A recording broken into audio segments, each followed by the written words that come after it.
여러분, 우리는 지난주에 이혼 문제를 다루었습니다. 이게 단순한 이혼 문제가 아니라 그 문제를 통해 진리의 싸움을 하는 거죠. 바리새인들이 예수님을 시험하기 위해 질문을 했습니다. 이혼은 해도 됩니까? 이혼은 하면 안 됩니까? 거기에 대해서 예수님은 전혀 반대로 결혼 문제를 끄집어내셨습니다. 성경이 뭐라고 하더냐? 하나님의 창조 질서가 뭐냐? 하나님의 목적이 어디에 있느냐? 그걸 생각해야 답이 나온다는 거죠. 여러분, 하나님은 결혼을 디자인하셨습니다. 이혼은 디자인하지 않으셨습니다. 결혼은 하나님이 만드셨습니다. 이혼은 사람이 만들었습니다. 사람은 결혼을 이루려고 해야 합니다. 이혼을 이루려고 하면 안 됩니다. 그러면 왜 모세가 이혼 정서를 주어 이혼하게 했습니까? 그건 인간의 완악함 때문이다. 인간의 완악함 때문이다. 이런 세상을 보세요. 하나님이 디자인하신 결혼을 사람이 다 파괴하여 이혼할 수밖에 없는 현실을 만들고 있습니다. 피해를 입은 당사자, 예수님 당시는 버림받은 여자가 살아야 하기에 그녀의 생존권, 그녀의 생명을 위해서 불가피하게 허락된 거다. 이혼은 안 된다. 이게 이런 보편적인 원칙입니다. 그러나 인간의 완악함 때문에 생명을 위해서 예외 조항으로 이혼이 허락되고 있습니다. 이걸 두고 이혼을 해도 된다고 말하면 안 됩니다. 그랬더니 이번에는 제자들이 이제 질문을 하죠. 그러면 차라리 혼자 사는 게 낫겠습니다. 사람 잘못 만나면 어떻게 합니까? 만날 때는 그렇게 좋다고 죽고 못 사네 하고 만나서 결혼했는데 살다 보니까 아닌 겁니다. 이런 없던 걸로 뭐 돌아갈 수도 없고 어떻게 살아야 하느냐는 겁니다. 이런 것 저런 것 딱 골치 아프고 차라리 독신으로 사는 게 낫겠습니다. 그렇게 말할 수 있죠. 여기에 대해서 예수님 이렇게 말씀을 하십니다. 11절, 12절. 우리 하나님 말씀 같이 읽습니다. 시작. 예수께서 이르시되 사람마다 이 말을 받지 못하고 오직 타고난 자라야 할지니라. 어머니의 태로부터 된 고자가 있고 사람이 만든 고자도 있고 천국을 위하여 스스로 된 고자도 있도다. 이 말을 받을 만한 자는 받을지어다. 아멘. 혼자 사느냐 결혼하느냐 쉽지 않은 문제죠.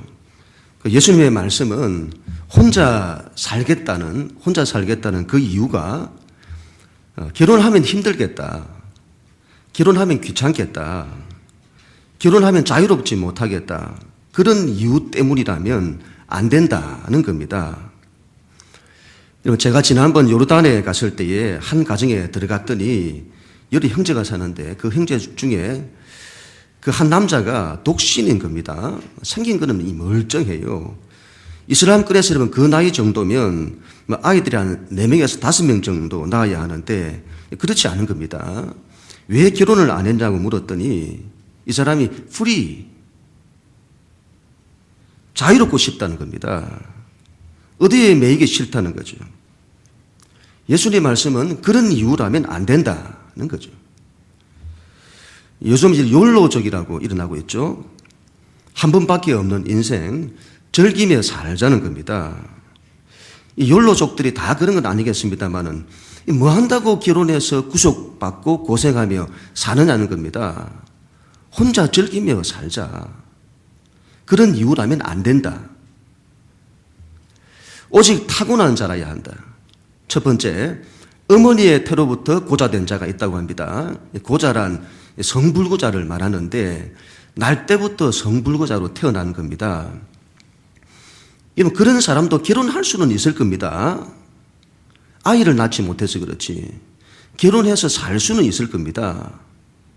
고자는 결혼 못한다는 의미가 아니라 그런 사람이 혼자 사는 것은 이해가 된다는 겁니다. 두 번째, 사람이 만든 고자가 있다고 합니다. 후천적으로. 사고로 인해 성불고자가 되는 겁니다. 어떤 중학교 1학년 남학생이 이런 글을 올렸어요. 오늘 점심시간에 아랫도리를 엄청 세게 차였습니다. 그 자리에서 바로 쓰러짐. 피는 안 나고 터지진 않았지만 계속 아픕니다. 고자가 되는 건 아니겠죠? 이런 걸 올렸어요. 또 누군가는 이런 질문을 했더군요. 100억 받고 고자 될래? 아니면 그냥 살래? 이런 거. 우리나라 조선시대에 그 내시가 있었죠. 남자 생식기를 거세등한 사람을 말합니다. 전부 사람에 의해서 고자된 자들이죠. 이유야 어떠하든 그런 사람들이 혼자 살겠다고 하면 그건 이해가 된다는 겁니다. 세 번째, 천국을 위해서 스스로 고자된 사람이 있다고 합니다. 하나님 나라의 사명을 위해서 스스로 독신을 선택하는 겁니다. 세상을 살리기 위해서 더 높은 가치를 위해서 독신을 선택하는 겁니다. 그건 허락이 된다는 겁니다. 가톨릭의 신부님이나 수녀님들이 독신으로 사는 이유가 그거죠. 선교사님들 중에 독신으로 사는 그 이유가 그거입니다. 그러나 이 말을 받을 만한 자는 받을지어다. 독신은 다 받을 수 있는 말이 아니라는 겁니다. 독신에 이르면 은사가 없는 분들이 있습니다. 혼자 못 사는 사람이 있습니다. 대부분이 다 그래요. 그런 사람이 혼자 살면 어떻게 됩니까? 혼자 못 사는 사람이 혼자 살아라고 하면 평생 육신의 욕망에 시달립니다. 그걸 억제한다고 얼마나 금욕을 해야 하는지 모릅니다. 독신의 은사가 없는 사람을 혼자 살게 하면 이 성적인 욕망을 찾아다니며 온갖 죄를 짓습니다. 혼자 사시는 분들 중에 성적인 타락이 더 심한 이유가 그런 겁니다. 독신의 은사가 없는 분들은 혼자 살면 안 됩니다. 결혼이 하나님의 보편적인 원리입니다. 남녀가 서로 만나 사랑을 하고 결혼을 해서 가정을 이루는 것은 지극히 당연한 것이고 하나님의 창조의 질서입니다. 선한 겁니다. 선한 거. 우리에게 이런 가장 절실한 것은 바른 결혼관입니다. 바른 결혼관. 어떻게 하면 결혼을 해서 잘 살 거냐. 그걸 고민해야죠. 이혼할 걸 미리부터 생각을 한다든지 결혼하면 귀찮은데 차라리 독신으로 살자는 그런 것은 맞지 않습니다. 결혼을 하면 힘든 일이 많습니다. 서로 다른 두 사람이 만나면 갈등하고 싸우고 그럽니다. 결혼 생활에서 이런 게 없을 수가 없습니다. 결혼에 대한 장밋빛 꿈을 꾸는 사람들이 있습니다. 너무너무 좋을 것 같고 너무너무 행복할 것 같은 거죠. 그런데 막상 현실이 그렇지 않은 겁니다. 저 인간이 이전에는 그렇지 않았는데 결혼 전에는 안 그랬는데 다른 겁니다. 그러면 왜 이러냐고, 왜 이런 일이 일어나냐고. 그러면 안 됩니다. 결혼은 이런 미리 각오를 해야 합니다.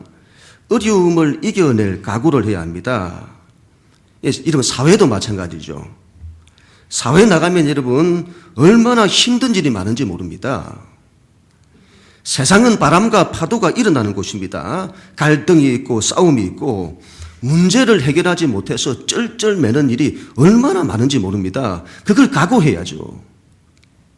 그걸 극복해내고 이겨내고 뚫고 나가고 그러려고 해야 합니다. 넘어져도 다시 일어나고 넘어져도 다시 일어나고 그러려고 해야 합니다. 십자가가 필요하죠. 십자가 질 각오를 해야 합니다.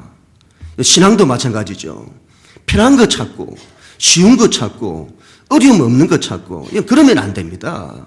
어려움도 각오하고 고생도 각오하고 낮아지고 섬기고 희생하고 헌신하고 그래야 합니다. 십자가 마인드. 이게 있어야 합니다. 그래야 다 살립니다. 십자가 마인드. 왜 그렇게 살아야 하냐고. 그래도 반문하는 분들이 있을 수 있습니다. 창세기 2장 18절에서 하나님이 이렇게 말씀하십니다. 우리 같이 읽습니다. 여호와 하나님이 이르시되 사람이 혼자 사는 것이 좋지 아니하니 내가 그를 위하여 돕는 배필을 지으리라 하시니라. 아멘. 사람은 혼자 사는 것이 좋지 않습니다. 사람은 혼자 살도록 창조되지 않았다는 거죠. 이러면 사람은 누군가로부터 사랑을 받고 누군가를 사랑하고 섬김을 받고 섬김을 주고 그래야 합니다. 그게 여러분 선한 겁니다. 사람은 공동체 속에서 살아가는 법을 배워야 합니다. 어려움이 있어도 그 공동체에 어려움이 있어도 그래야 합니다. 이런 개인주의는 편하죠. 그러나 좋은 게 아닙니다. 고독하게 사는 것 좋지 않습니다. 우리는 함께 더불어 살아야 합니다. 함께 울고 함께 웃어야 합니다. 아이들에게 사회성을 키워줘야 합니다. 사람들과 함께 사는 법을 가르쳐야 합니다. 특별히 이러면 십자가 마인드를 가르쳐야 합니다. 사람을 사랑하고 사람을 존중하고 사람을 섬기고 사람을 위해서 희생하는 법을 배우게 해야 합니다. 십자가 마인드. 이건 세상을 이기는 방법입니다. 모든 걸 다 살릴 수 있어요. 이걸로. 알겠는데 저는 못할 것 같습니다. 제 힘으로는 할 수 없습니다. 맞습니다. 우리 힘으로 할 수 없습니다. 하나님의 도우심을 구해야 합니다. 그래서 믿음이 있어야 합니다. 하나님이 함께 하시면 이런 못 이룰 게 없습니다. 이러면 내가 내 힘으로 그런 일을 감당해야 한다고 생각하면 자신이 없죠. 할 수 있는 능력도 없고. 할 수 있는 능력이 없죠. 우리는 여러분 자기도 이기지 못해요. 자기도 다스리지 못합니다. 그런데 자기 힘으로 세상을 이긴다고요? 천만의 말씀입니다. 힘든 상대를 만나면 어떻게 됩니까? 인생에서 힘든 상대를 만나면 힘든 아내를 만나고 힘든 남편을 만나고 힘든 자식들을 만나면 인생이 쩔쩔맵니다. 해도 안 되면요 좌절밖에 없습니다. 그래서 사는 게 우울해지는 거죠. 지난주에 제가 학원을 하시는 원장님을 한번 만났는데 이분이 상담을 굉장히 잘 하시더군요. 이런 말씀을 하시는 겁니다. 목사님, 요즘 아이들이 얼마나 문제가 있는지 모릅니다. 세상이 큰일 났습니다. 아이들뿐만이 아니라는 겁니다. 학부모, 엄마들을 상담을 했더니 엄마들이 너무너무 상처가 많다는 겁니다. 부부간의 갈등도 너무 많고 자녀 문제로 갈등도 너무 많다는 겁니다. 여러분, 이 어떻게 해야 할까요? 자기 힘으로 해결할 수 없어서 이거 쩔쩔맵니다. 어떻게 해야 할까요? 하나님이 있어야 합니다. 하나님이. 그래야 여러분 이겨낼 수 있습니다. 우리가 어려움을 이겨낼 수 있도록 세상을 이겨낼 수 있도록 하나님께 도와달라고 기도해야 합니다. 자기 힘으로 못 이깁니다, 여러분. 내가 더 섬겨내도록, 더 견뎌내도록, 더 이해할 수 있도록, 더 희생할 수 있도록 하나님이 우리를 도와주셔야만 합니다. 하나님은 여러분 세상보다 그 어떤 현실보다 그 어떤 어려움보다 더 크십니다. 그 하나님으로 인해 우리는 모든 것을 이길 수 있습니다. 하나님께 대한 믿음이 있어야 합니다. 그래야 모든 걸 할 수 있고 모든 걸 지켜낼 수 있습니다. 13절 하나님 말씀 같이 읽습니다. 시작. 그때에 사람들이 예수께서 안수하고 기도해 주심을 바라고 어린 아이들을 데리고 오매. 아멘. 지금 그때에 사람들이 어린 아이들을 데리고 예수님께로 왔습니다.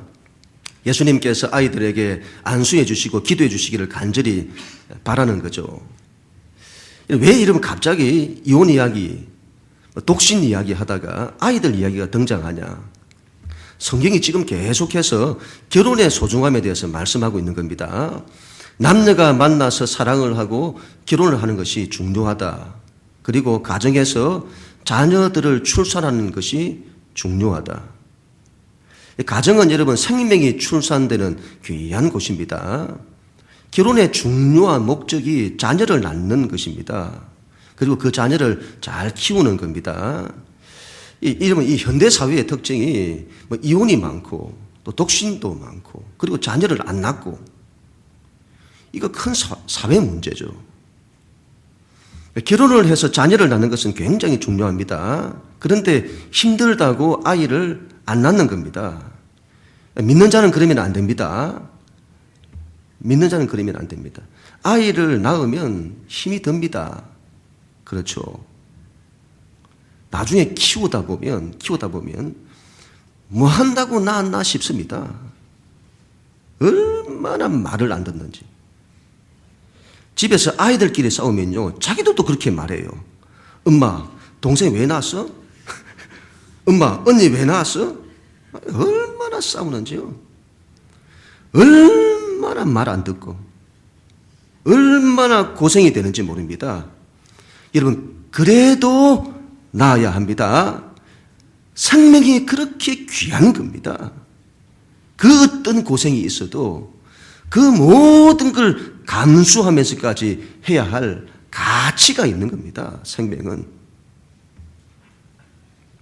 아이 키우는 거 어렵다는 걸 당연히 각오하고 낳아야 합니다. 살기 힘들어서 못 낳겠다고 하죠. 교육비도 너무 많이 들고.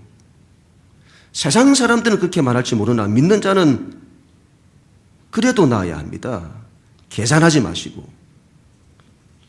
하나님의 창조 질서에 순종해야 합니다. 낳고 나면 하나님이 다 키워주세요. 하나님이. 아이를 낳는 것도 중요하지만 잘 키우는 것이 무엇보다 중요합니다. 예수님께로 데리고 나아가야 합니다. 오늘 성경에서 부모들이 아이들을 예수님께로 데리고 나아가죠. 예수님이 축복해 주시기를 바라는 겁니다. 우리도 그래야 합니다. 아이들을 예수님께로. 예수님의 축복을 받으며 자라도록 해야 합니다.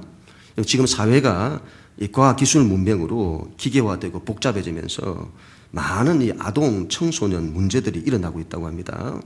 스마트폰이나 이 게임에 메인 아이들이 너무 많이 일어나고 아이들의 인격이 컴퓨터를 닮아가는, 기계를 닮아가는, 지식은 추구하는데 인간됨은 상실하는, 그래서 굉장히 복잡한 질병들, 정신과적인 문제들이 급속히 일어나고 있다는 겁니다. 아이들의 이 정신이 어디에 매이는 겁니다. 묶여버려요. 그 옛날 같으면 귀신을 쫓아내는 축사를 해야 할 정도로 어디에 묶여버린다니까요. 영적인 것에 묶인 것을 풀어내는, 이것이 무엇보다 절실한 시대. 이거 사람 힘으로 못 고칩니다. 가정마다 아이들의 문제는 완전히 골리앗입니다. 상대를 할 수가 없습니다. 부모가 자기 힘으로 안 됩니다. 아무리 해도 안 됩니다. 어떤 방법, 어떤 프로그램을 동원해도 안 됩니다. 여러분, 예수님께로 데리고 와야 합니다. 자녀 문제는 그 해결이 예수님 외에는 답이 없습니다. 예수님은 하나님 나라의 통치자이신데 그분의 권세는 말로 다 할 수 없습니다. 첫 번째, 인간의 모든 약함을 다 고치세요. 인간의 상처와 아픔을 다 고쳐내십니다. 이걸 영어로 힐링이라고 하죠.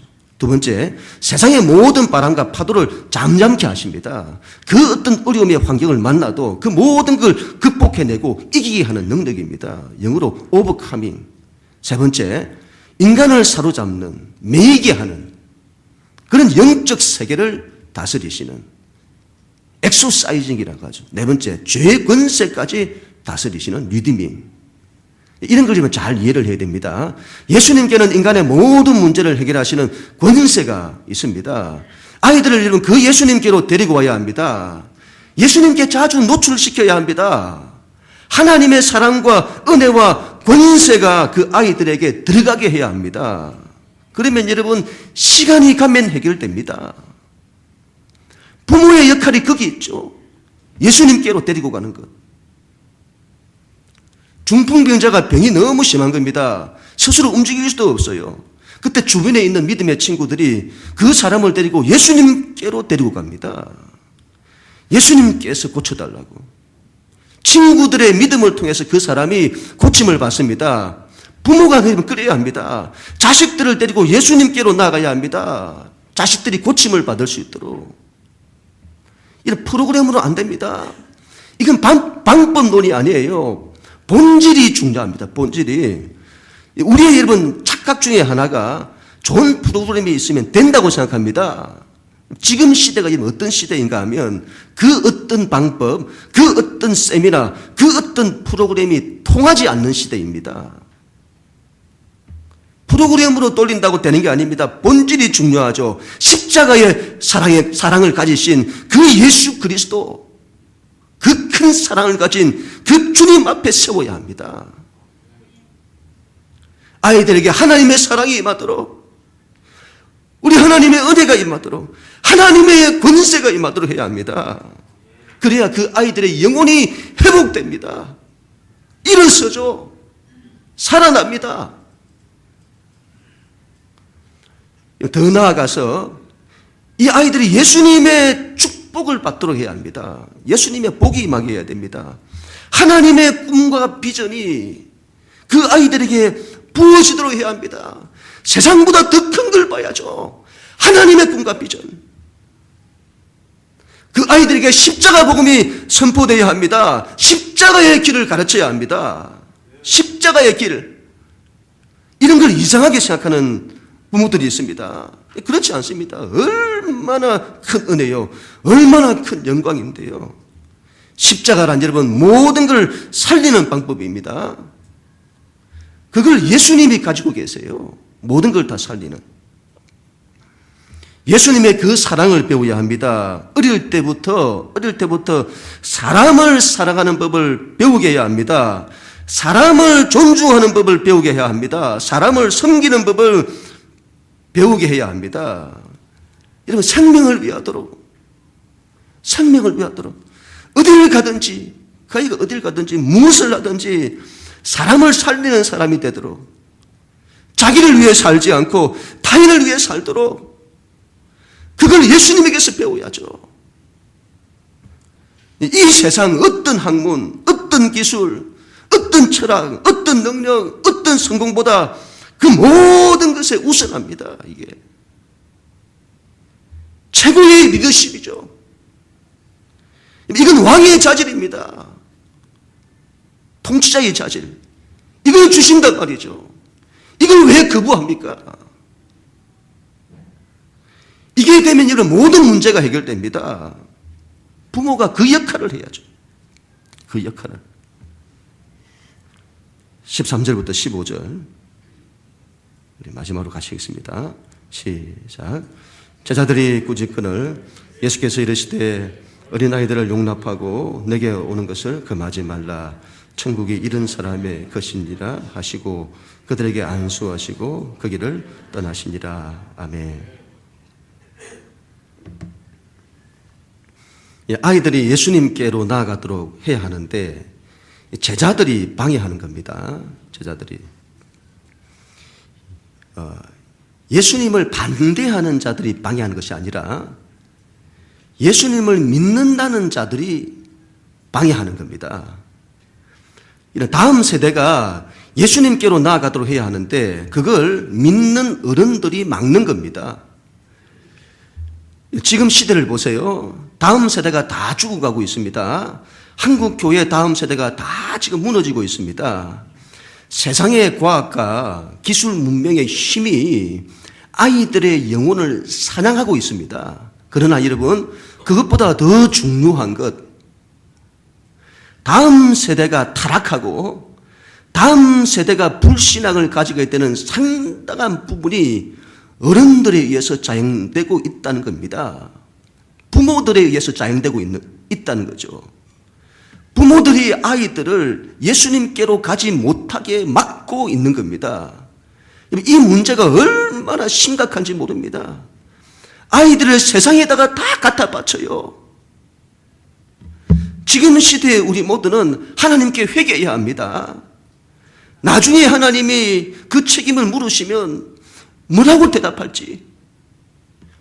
아이들을 자기 소유로 생각하면 안 됩니다. 여러분 소유가 아니에요. 아이들을 부모 마음대로 키우면 안 됩니다. 하나님의 뜻으로 키워야 합니다. 아이들은 하나님께서 우리 가정에 맡기신 귀한 선물입니다. 잘 키우라고. 잠깐 맡긴 선물입니다.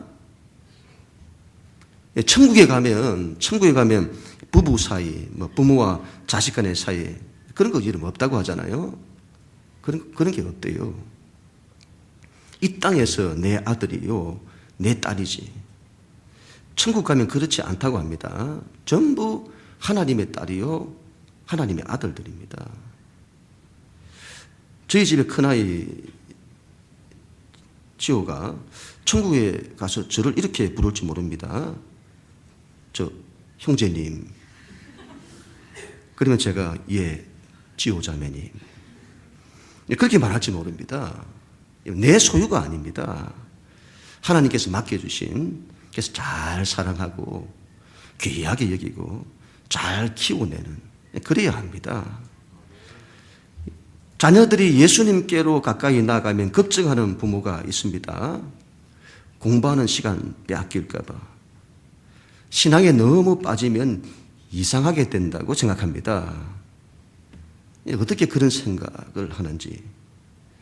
예수님을 닮는 것은 최고의 축복입니다. 십자가의 예수님. 세상의 모든 영혼들을 다 품어내고 세상을 살리고자 하는 그 엄청난 꿈과 비전이 주어지는데, 모든 인간을 사랑하고 존중해내는, 어딜 가도 생명을 나타내는, 하나님의 권능을 나타내는 최고의 리더십, 최고의 통치권, 왕의 자질을 주시는데 왜 그걸 거부하는지 모르겠습니다. 그걸 버리고, 이 귀한 걸 버리고 세속적인 가치관으로 아이들을 다 채우게 합니다. 하나님을 섬기지 않고 세상을 섬기도록 만듭니다. 세상밖에 모르고, 성공밖에 모르고, 잘 먹고 잘 사는 것밖에 모르고, 자기밖에 모르고, 다른 사람은 섬길 줄도 모르고, 아이들의 마음을 좁쌀처럼 그 그릇을 좁쌀처럼 살도록 만드는, 자녀들을 멸망의 자식으로 만드는 겁니다. 멸망의 자식으로. 누가요? 우리가, 부모가. 아이들을 위해 자기의 전부를 다 희생하는 게 부모의 마음입니다. 그런데 정작 우리 아이들에게 가장 중요한 게 뭐냐는 겁니다. 아이들의 인생에서 가장 중요한 게 뭐냐? 이 하나님이고 예수님이잖아요.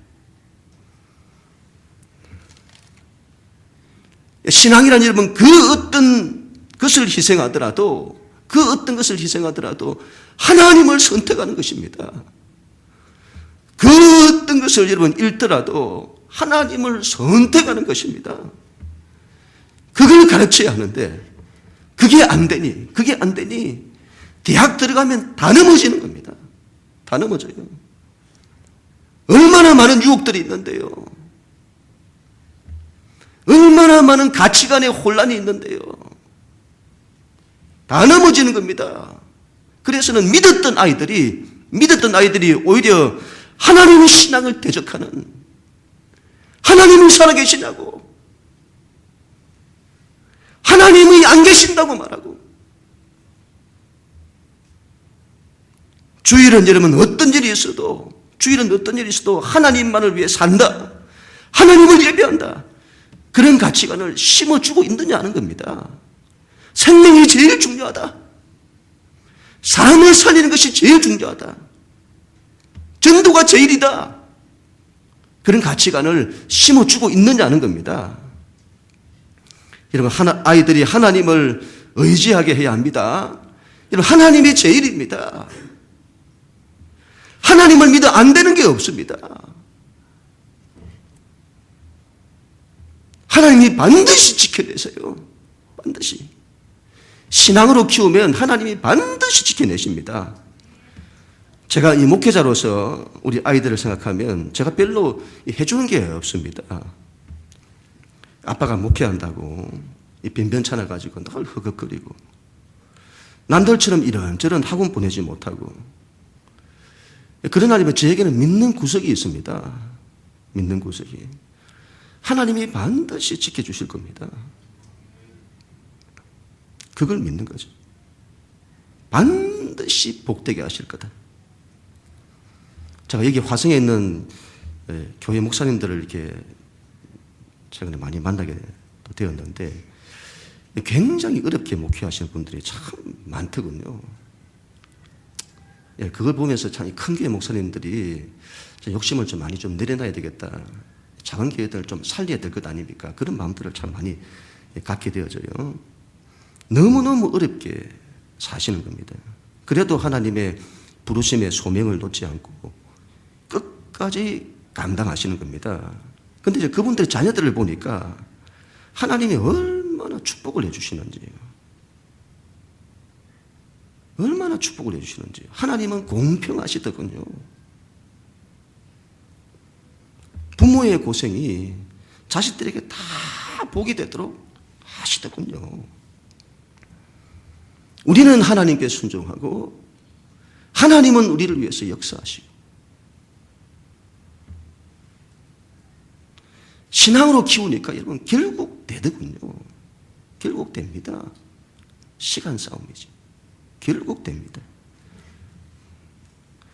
저희 큰아이가 좀 싫어할 것 같기도 하고 저 큰아이가 삼수를 합니다. 한 번 하기도 어려운 걸 세 번씩이나 하고 있으니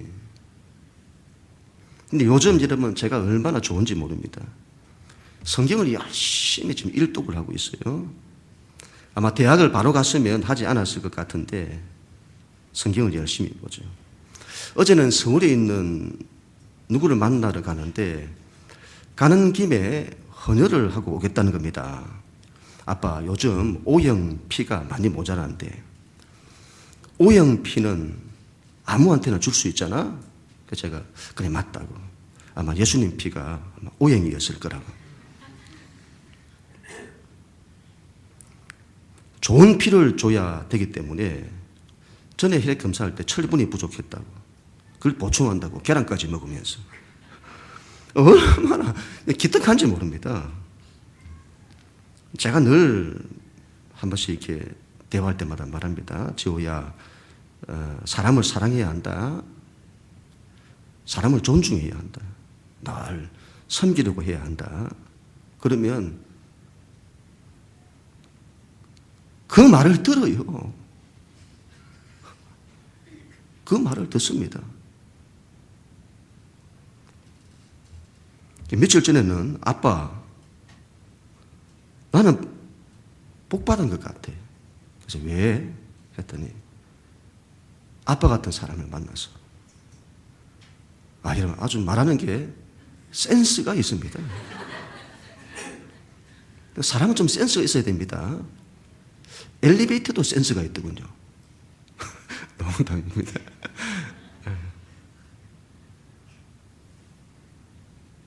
이전에는 자식 키우는 게 그렇게 힘들더니 이제는 보람이 느껴집니다. 얼마나 좋은지요. 신앙으로 키우니까 되더군요. 요즘은 잘 나왔다 싶습니다. 이렇게 말해주고 싶습니다. 아빠도 복 받은 것 같아. 너 같은 사람을 만나서. 아이들을 하나님의 자녀로 키워야겠습니다. 우리가 작은 부분에서부터 실천을 했으면 합니다. 한두 가지라도 실천을 했으면 합니다. 예배의 이름 꼭 나오게 해야 합니다. 가장 먼저가 예배입니다. 예배는 하나님의 사랑과 은혜가 임하는 곳입니다. 그래서 예배가 되면 여러분 다 됩니다. 예배가 되면 다 됩니다. 예배가 안 되면 다른 게 안 됩니다. 프로그램의 문제가 아닙니다. 하나님의 사랑과 은혜입니다. 그 자리로 데리고 나와야 합니다. 그곳에서 뛰놀게 해야 됩니다. 졸아도 괜찮습니다. 좀 적응을 못해도 너무 조급하지 마시고 시간 속에 역사하시는 하나님이십니다. 시간이 지나면 해결됩니다. 안 오려고 하면 꼬셔서라도 데리고 오시고 아이들을 데리고 와서 함께 예배 드리세요. 자꾸 하나님 앞에 세워야 합니다. 그러면 하나님이 잡아가십니다. 두 번째, 아이들에게 안수하고 축복기도 했으면 합니다. 오늘 예수님처럼 하는 겁니다. 하나님은 사람을 통해서 역사하세요. 하나님은 부모를 통해서 역사하십니다. 부모는 하나님의 대리자입니다. 제가 이전에는 아이들 학교 갈 때마다 축복기도를 해줬는데 아이들이 크니까 그게 안 되더군요. 맨날 싸우니까. 설교를 준비하면서 다시 한번 실천하려고 결심을 했습니다. 아이들 어린이집 갈 때, 학교 갈 때 꼭 여러분 기도해 주는 겁니다. 그 자리가 아이들을 예수님께로 이끄는 자리인 줄 믿습니다. 내게 오는 것을 금하지 말라. 그런 우리 모두가 다 될 수 있기를 주님 이름으로 간절히 축원합니다.